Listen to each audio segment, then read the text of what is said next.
We're ready to go anytime you are, Brian. Yeah, I guess let's go ahead and get started. Some people seem to be having some connectivity issues, but we can fill them in.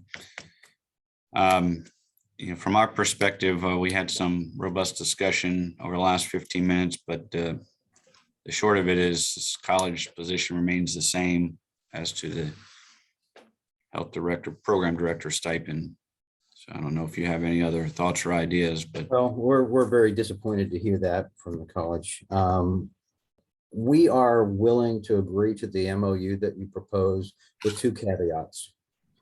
The first caveat would be that the college would have another ad hoc committee to revisit that 2016 look at the program directors and their job duties and their stipends.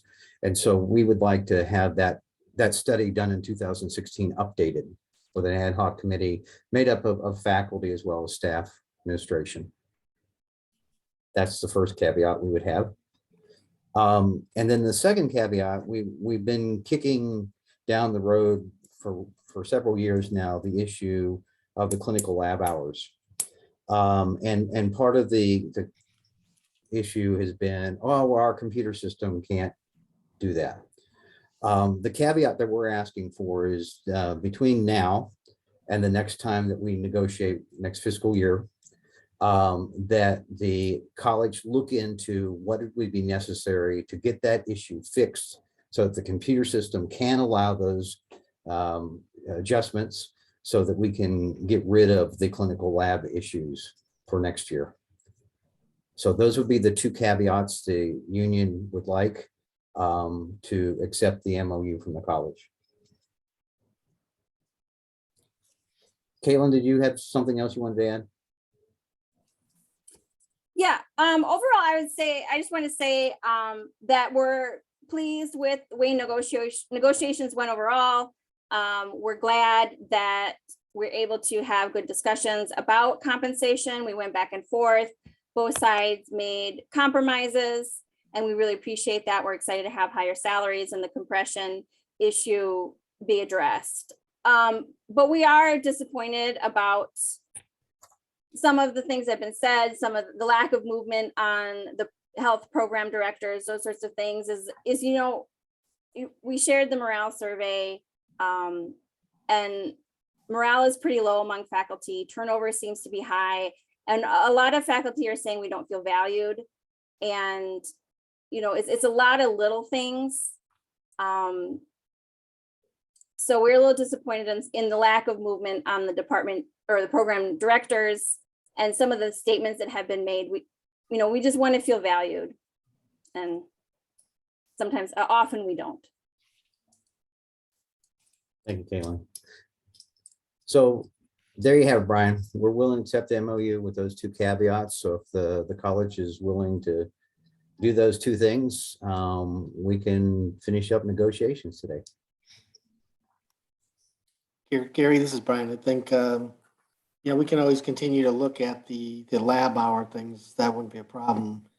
The challenge was saying, program the system to do it. Basically, we're going to be on the student system projected to fall 2024 and potentially go to a new system. So to try and get somebody to reprogram that system would be very challenging, but that doesn't mean we can't, do the analysis to show the financial effect of making that change longer term. So could we get a timeline and a cost for making those changes?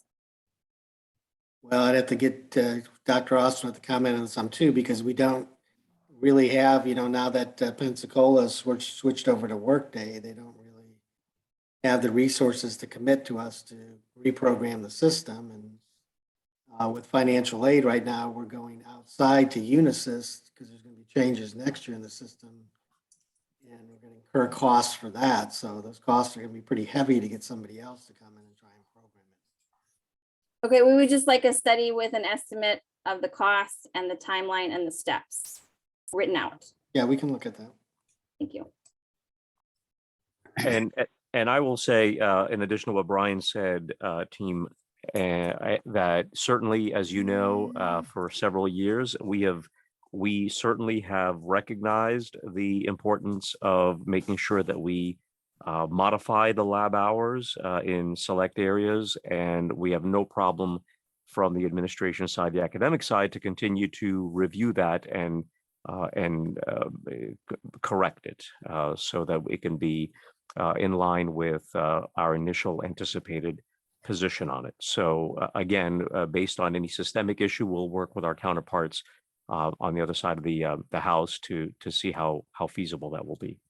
And as for the review, we on an annual basis with the academic deans, and we have a significant dialogue, continue to review the structure. It's important that we continue to do so, and we have no problem with putting together a work group again to evaluate where we are at this juncture and any potential recommendations that we might consider moving forward. I think those are two reasonable requests that I think we can honor.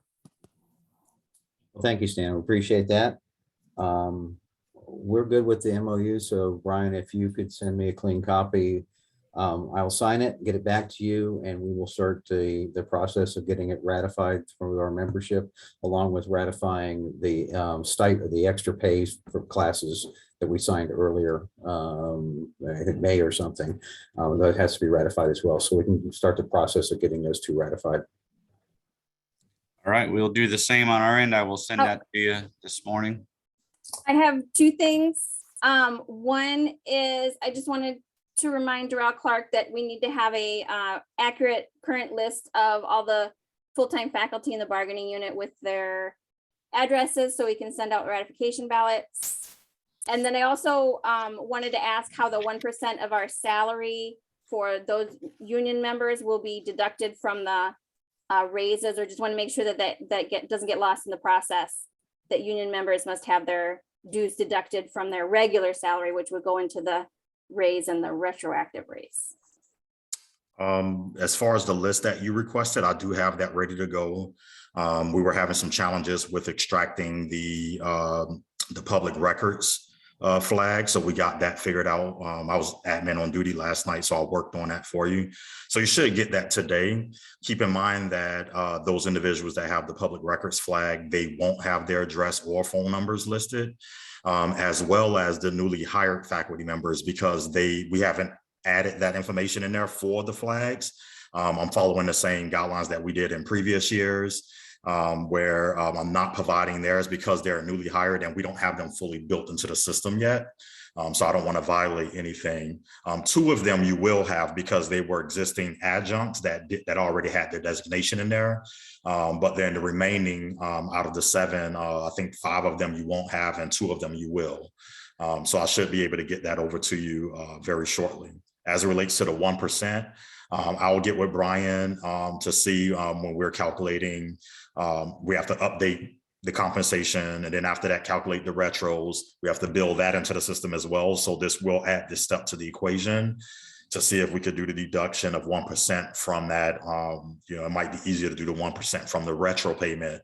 I'm thinking on the fly right now, but I'll figure that out, and then we can, I'll send you something, just some brief communication to you, Gary and Caitlin D, and then we'll go from there. UCC Caitlin Guiley as well with No, that's what I was saying. yeah, Caitlin down, no, yes. both of the Caitlins. Yes, ma'am. Thank you. Caitlin K and Caitlin C, yes.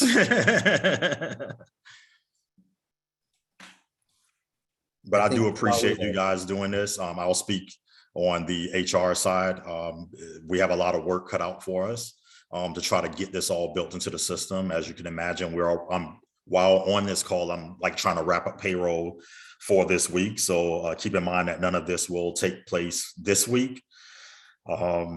Doing so for the next payroll will be, we're going to try to make it happen because that's when the 24 paid faculty members get their first paycheck. I have to also check to see if we're doing overloads and adjuncts. So I'm also trying to get that part done as well. And in addition to this, I'm going to try to see if we can not extend this any further. I will, in that same communication, send out to you guys the anticipated date for all of this starting at a certain time, just to be transparent. But again, my goal is going to try to see if we can make it happen by the 9/8 payroll, then we'll do so. But I don't anticipate it going past the 9/22 payroll. So just kind of throw that out there to be one of those payrolls that we're going to shoot for. And a lot of that just depends on how much we can automate and streamline and get into the system for uploading versus manual entries. But I do appreciate the agreement as well. So we can move forward on that end. All right, I think we're good to go for today. I'll echo Caitlin's thoughts. I think the negotiations, while either side ever gets everything it wants, were productive, and we did reach some compromises. And I appreciate the union's efforts on that regard. I will get Gary to you a signed copy of that MOU here just momentarily. I'll email it to you, and then once you get back signed copy to me, we'll start to work on our end to get it ratified as well. Okay, very good. All right, unless there's anything else, I think we're done for today. I think we're finished. Thank you. Have a good rest of your day, everybody. Take care.